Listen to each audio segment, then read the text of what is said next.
On November 17th, 2008, the world was introduced to one of the most popular games on PC for years to come, Left 4 Dead. A year later, its even more impactful sequel was released, and still to this day, these two remain must-haves for any PC owner. Whether you paid $300 or $3,000, you probably own at least one of these or both.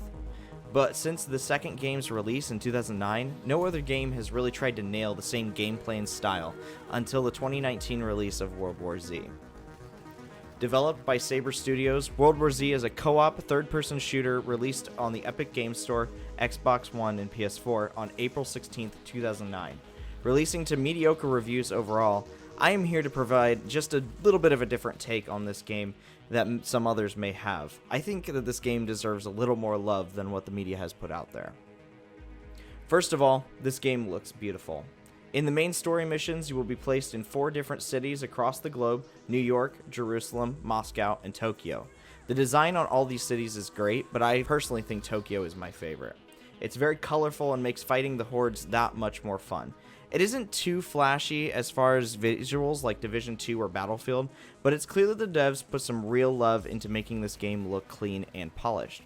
The character models are well designed, animations are smooth, and in this regard, as someone who doesn't need 120 FPS 1440p, it is a very good looking game.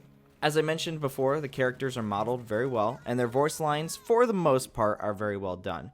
There isn't a character in this game that I didn't like or felt like they were out of place. They all banter with each other during combat and have voice lines about like special zombies and things that need breached. The humor of the characters in Left 4 Dead is unfortunately not here, and you will miss that once the zombies start pouring in. There are also some lines, like when you get on a zombie kill streak or a creeper is nearby, that get repeated over and over, and I find this somewhat annoying, especially when there are no other zombies around. While I was not a fan of World War Z the movie, one thing I did love about it was visiting all the cities across the world, and this game does the same.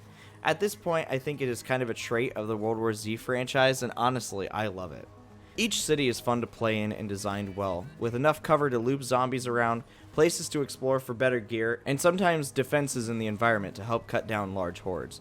The levels are open, but all have a set narrative path, which I think works very well for this game, seeing as each city has a very specific story to tell. Each city has 3 missions with a well-designed, isolated story for each area.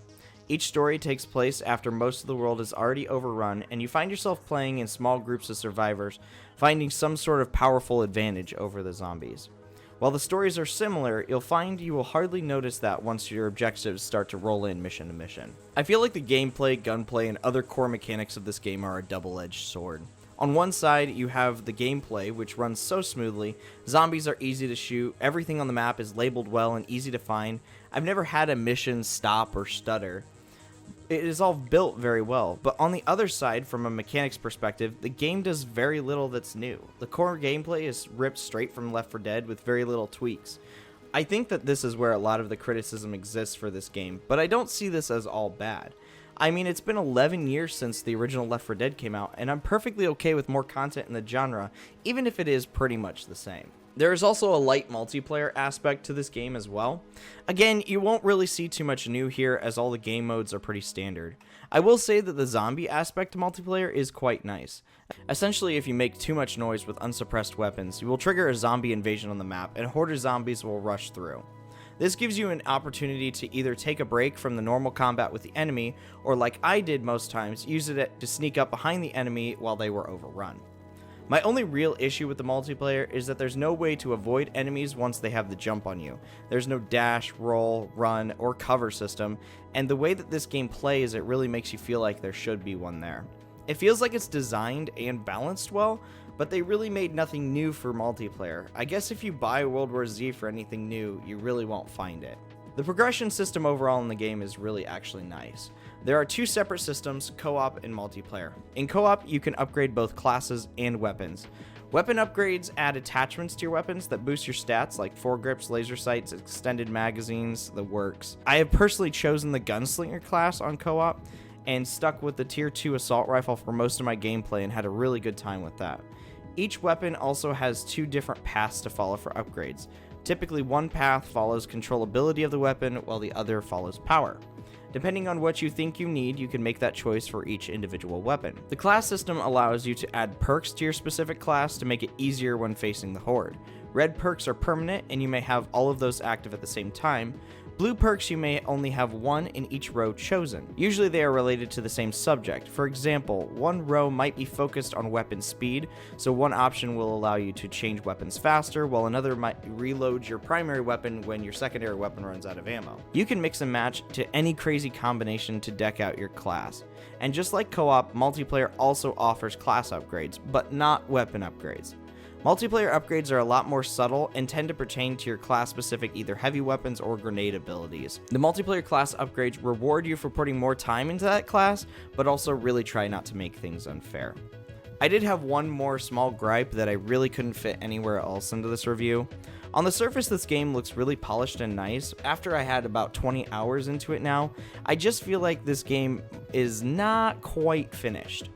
There are a few issues in this game that I see a lot in early access titles. Things like forgotten textures, zombies clipping through walls, sometimes missions and waypoints have to be walked around before they move, things like this. It's small things, but certainly noticeable. Really, at the end of the day, I'm not too concerned since everything else is up to such a good standard as far as design that I'm sure that these small things will get worked through once the game's been out for a little bit longer. And on that note, I come to my final thoughts on the game. It is true that World War Z does nothing new for the games industry. It doesn't present any new ideas, new mechanics, stories, unique characters, or design. However, what it takes inspiration from, games like Left 4 Dead, Army of Two, even World War Z the movie, it does so well, and I think that it really should be given some credit for that. The game is smooth, easy to play, a riot with friends, and provides a good amount of upgrades that keep you coming back for more. I really enjoy this game, and for $20 right now on the Epic Store, you really can't beat it. Well, that's really all I have for today. Do you like World War Z, or do you hate it? Whatever your opinion, I would really love to hear from you in the comments below. Also, if you'd like to come by and see me playing the game, give me a follow over on www.twitch.tv/Moppski. Just come chat and hang out.